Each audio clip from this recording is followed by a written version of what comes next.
Rafale को भारतीय pilot ने किया फेल। फ्रांसीसी बहरी कमांडर का पाकिस्तानी पायलट्स की महारत का एतराफ। इंडो पैसिफिक कॉन्फ्रेंस में खिताब में फ्रांसीसी naval air base commander captain योक लू ने कहा, 6 और 7 मई की रात पाक फिजाइया की शाहीनों ने भारतीय राफेल तैयारे मार गिराए। खराबी राफेल में नहीं, उसे उड़ाने वाले भारतीय पायलट्स में थी। राफेल तैयारे चीनी तैयारों की तकनीकी बर्तरी के बायस नहीं गिरे, बल्कि पाकिस्तान के मजबूत दिफा और मौसर हिकमत अमली की वजह से तबाह हुए। भारतीय मंदूब के खिताब के दौरान मदाखलत की कोशिश राफेल गिरने की वजह चीन का फैलाया हुआ प्रोपेगेंडा करार दिया। कैप्टन लू ने भारतीय मंदूब के एतराज को नजरअंदाज कर दिया। कहा, मसला मशीन में नहीं, इसे इस्तेमाल करने में था। राफेल किसी भी जंगी सूरत हाल में चीनी तैयारों को शिकस्त दे सकता है, मगर सब कुछ इस्तेमाल के तरीके पर मुनहसर है।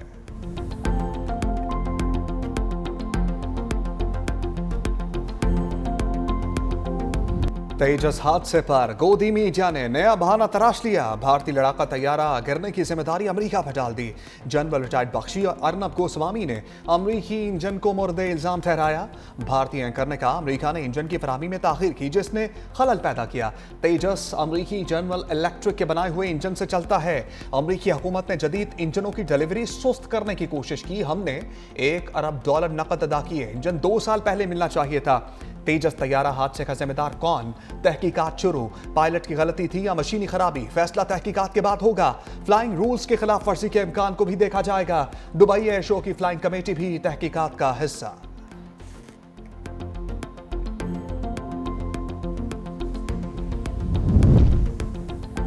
तेजस तैयारा हादसा, भारतीय अवाम की मोदी हुकूमत पर लफ्जी शेलिंग, फिजाइया की नाहरी और क़यादत की गफलत पर शदीद तनकीद। भारतीय एयर चीफ के गैर संजीदा रवैये पर बरतरफी का मुतालबा। सोशल मीडिया पर लिखा, सरबराह फिजाइया ने पेशावराना नज़्मो ज़ब्त के बजाय बॉलीवुड अंदाज के बयान दिए। तेजस की तबाही पूरी दुनिया के सामने हमारे लिए बड़ी तौहीन है।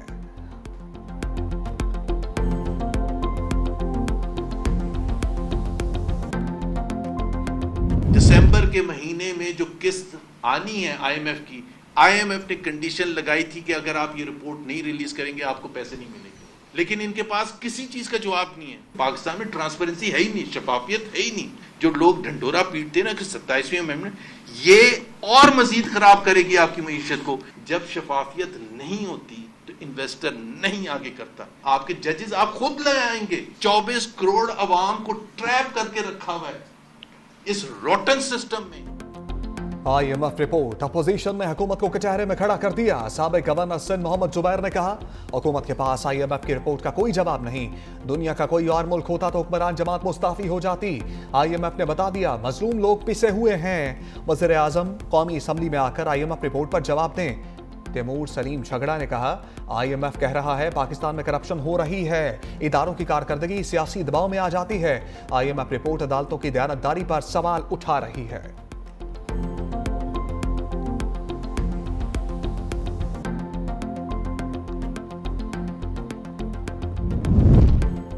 पाकिस्तान की IMF के एक और मुतालबे पर हाँ, मालियाती फंड से 10 रोज़ा तकनीकी बातचीत मुकम्मल। पाकिस्तान ने सप्लीमेंट्री ग्रांट्स के स्पेशल ऑडिट का मुतालबा मान लिया। वफाकी हुकूमत के इख्तियारात महदूद करने का मुतालबा भी तस्लीम। आइंदा बजट के लिए टैक्स पॉलिसी, बजट साजी, पब्लिक फाइनेंस मैनेजमेंट में तब्दीली पर मुशावरत।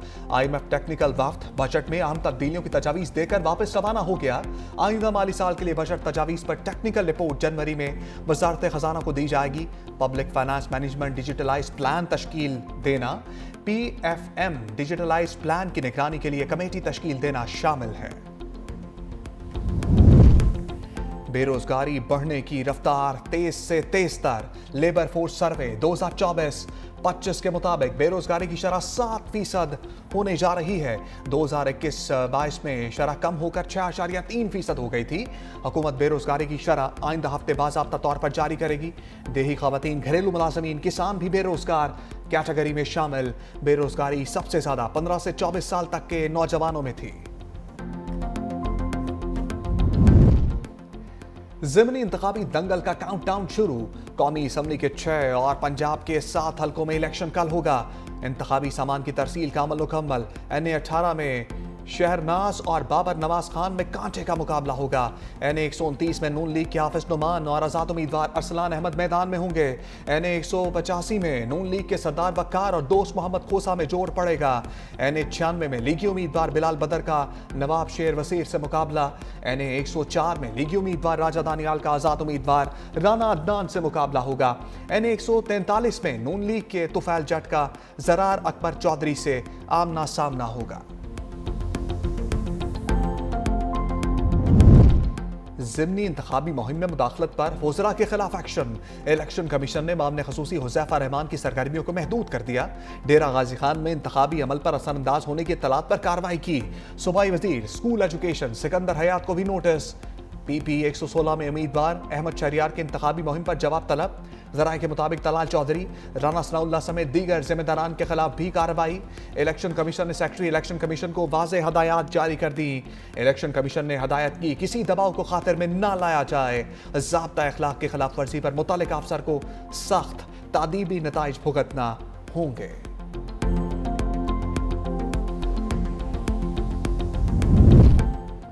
पंजाब और खैबर पख्तूनख्वा में ज़िमनी इलेक्शन पर सिक्योरिटी सख्त। लाहौर, फैसलाबाद, साहिवाल, DG खान, हरीपुर समेत मुतल्लिका हल्कों में क़याम अमन के लिए फ़ौज तैनात करने की मंजूरी। फ़ौजी दस्ते आज से 24 नवंबर तक तैनात रहेंगे।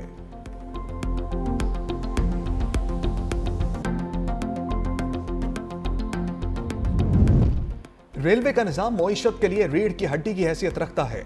वज़ीर आज़म का आज़म, रेलवे की प्रॉपर्टी पर पब्लिक प्राइवेट पार्टनरशिप मॉडल इख्तियार करने की हिदायत। वज़ीर आज़म शहबाज शरीफ की ज़ेर सदारत रेलवे की अमूर पर अहम इजलास। ब्रीफिंग में बताया कि कराची सिटी रेलवे स्टेशन से डिजिटल वेइंग ब्रिज का पायलट प्रोजेक्ट शुरू किया गया। रावलपिंडी रेलवे स्टेशन में मसनूई जहानत से काम करने वाले 148 सर्विलियंस कैमरे नस्ब किए।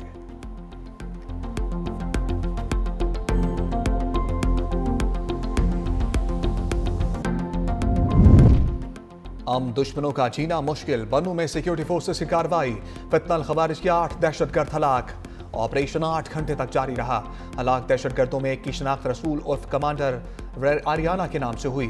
हलाक दहशतगर्दों से भारी असलहा भी बरामद। बनू में तखरीबकारी की कोशिश नाकाम। आबशार चौक में नस्ब 10 किलो वजनी बम नकारा बना दिया गया।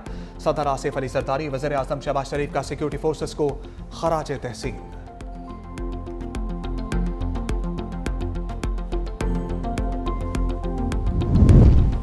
27वीं आईनी तरमीम मुकम्मल तौर पर मुस्तरद करते हैं। हाफिज नईमुर रहमान का ऐलान। जमात इस्लामी का मीनार पाकिस्तान पर बदल दो निज़ाम इज्तिमा। हाफिज नईम ने कहा अवाम को दहाइयों से इंसाफ नहीं मिल रहा। लाखों केसेस अदालतों में ज़ेर इल्तबा है। ख़वातीन को तालीम से महरूम करना इस्लाम नहीं, विरासत में हिस्सा मिलना चाहिए। निज़ाम तालीम यकसा होना चाहिए। हर बच्चे को पढ़ाना और सबको बराबरी के हकूक देना होंगे। सिस्टम को बदले बगैर निज़ाम नहीं बदल सकता।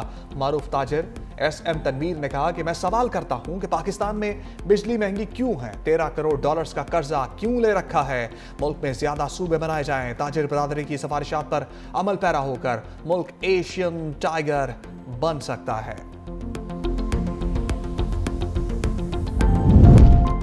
कभी फील्ड मार्शल आसिम मुनीर की जात पर तनकीद नहीं की। वज़ीर आला सुहेल आफरीदी की सीनियर सहाफ़ियों से गैर रस्मी गुफ्तगू। कहा अमन की खातिर वफाक का साथ दूंगा। दहशतगर्दी के खात्मे के सिवा कोई ऑप्शन नहीं। दहशतगर्दी का खात्मा चाहते हैं लेकिन कोलेट्रल डैमेज नहीं चाहते। हम बास पॉलिसीज पर एतराज़ करते हैं। अवाम का एतमाद बहाल होगा तो दहशतगर्दी के खिलाफ जंग जीतेंगे। फौज कानून नाफिज करने वाले इदारों और सिविलियन चौदह में कभी तफरीक नहीं की। वक्त आया तो हम सिर्फ पाकिस्तान के साथ खड़े होंगे। मजीद कहा बानी की रिहाई के लिए किसी से राब्ता नहीं। वफाक की तरफ हमारे 3000 अरब के वाजबात हैं।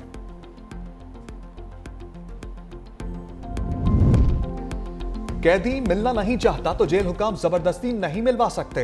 वज़ीर इत्तलात पंजाब अस्मा बुखारी का सुहेल आफरीदी के एक खत पर जवाब। कहा वज़ीर आला पंजाब कभी भी किसी सरकारी अफसर के काम में मुदाखलत नहीं करती। जेल रूल्स के मुताबिक सियासी मीटिंग की इजाजत नहीं होती। जेल सुपरिटेंडेंट इस हवाले से फाइनल अथॉरिटी है। मुलाकातियों के नाम कैदी की तरफ से दिए जाते हैं। अब तक बानी PTI से उनके वकला की 420 और फैमिली के लोगों की 189 मुलाकातें हो चुकी। सुहेल आफरीदी हमें कानून पढ़ाने से पहले खुद कानून को पढ़ें।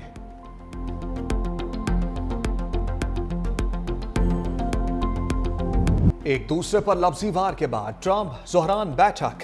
अमरीकी सदर से न्यूयॉर्क के नौ मुंतखब मेयर की मुलाकात। ट्रंप का ज़ोहरान ममदानी के साथ मुकम्मल ताउन का ऐलान। कहा ज़ोहरान ममदानी से अच्छी और मौसर मुलाकात रही। उम्मीद है ममदानी न्यूयॉर्क में मामलात का बेहतर अंदाज में सामना करेंगे और उन्हें चलाएंगे।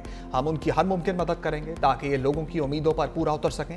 ज़ोहरान ममदानी न्यूयॉर्क के मामलात जितने बेहतर अंदाज में चलाएंगे मैं उतना ही खुश होऊंगा। मजीद बोले, ज़ोहरान ममदानी नेतन्याहू को गिरफ्तार करेंगे या नहीं इस पर बात नहीं हुई। उम्मीद है ममदानी कुछ कदामत पसंदों को हैरान कर देंगे। सहाफ़ी के सख्त सवाल पर ट्रंप का दिलचस्प जवाब। कहा ज़ोहरान ममदानी का मुझे फाशिस्ट कहना बुरा नहीं लगता। न्यूयॉर्क के नौ मुंतखब मेयर ने कहा सदर ट्रंप से न्यूयॉर्क के मसाइल पर बात की। मुलाकात में इख्तलाफ की बजाय मुश्तरका मफादात पर बात हुई। जजेस ट्रांसफर केस। इस्लामाबाद हाईकोर्ट के जजेस की इंट्रा कोर्ट अपील आईनी अदालत में समाअत के लिए मुकर्रर। जस्टिस अमीनुद्दीन समेत 6 रुकनी बेंच 24 नवंबर को समाअत करेगा। इस्लामाबाद हाईकोर्ट जजेस ने आईनी अदालत में समाअत को चैलेंज कर दिया। इस्लामाबाद हाईकोर्ट के 5 जजेस की वफाकी आईनी अदालत में मुतफर्रिक दरखास्त दायर। दरखास्त में कहा गया ये दरखास्त वफाकी आईनी अदालत में ट्रांसफर नहीं हो सकती थी। ट्रांसफर जजेस अपील वापस सुप्रीम कोर्ट भेजी जाए। दरखास्त में मजीद कहा गया 27वीं आईनी तरमीम आइन के खिलाफ है। मुकन्नना, एग्जेक्टिव और अदलिया दोनों 1973 के आइन के तहत कायम की गई।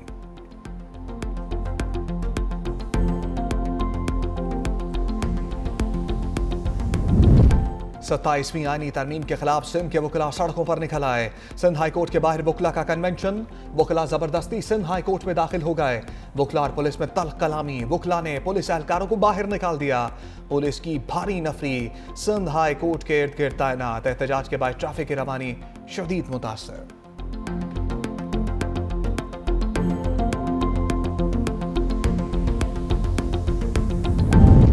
सूबा सिंध में 70 लाख बच्चे स्कूलों से बाहर हैं। वज़ीर आला मुराद अली शाह की मीडिया से गुफ्तगू। कहा बच्चों को दोबारा तालीमी निज़ाम में लाने के लिए इक़दाम जारी हैं। आउट ऑफ स्कूल बच्चों की बड़ी वजह गुर्बत और सहूलियात की कमी है। वालिदैन बच्चों को कम उम्री में काम पर लगा देते हैं। हर बच्चे को महफूज और बाख्तियार माशरा देना चाहते हैं। बच्चों के हकूक़ का तहफ़्फ़ुज़ हुकूमत की तरजीह है। कम उम्र की शादी के कवानीन पर सख्त कार्रवाई होगी। दीगर सूबों में भी कानून साजी की ज़रूरत है। वज़ीर आला सिंध की कराची में सी व्यू पर वॉक।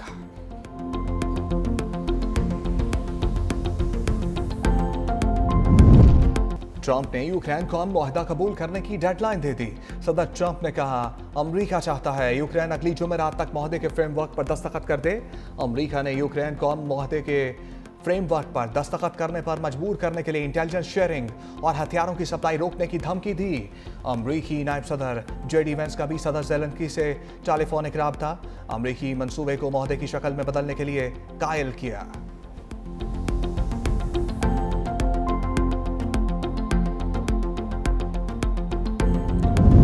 रूसी सदर पुतिन ने यूक्रेन से जंग बंदी के लिए अमरीकी मंसूबे की हमायत कर दी। खबरदार किया यूक्रेन ने मुआहदे को मुस्तरद किया तो मजीद इलाकों पर भी कब्जा कर सकते हैं। तस्दीक की कि अमरीकी मंसूबे में रूस के कई अहम मुतालबात को शामिल किया गया।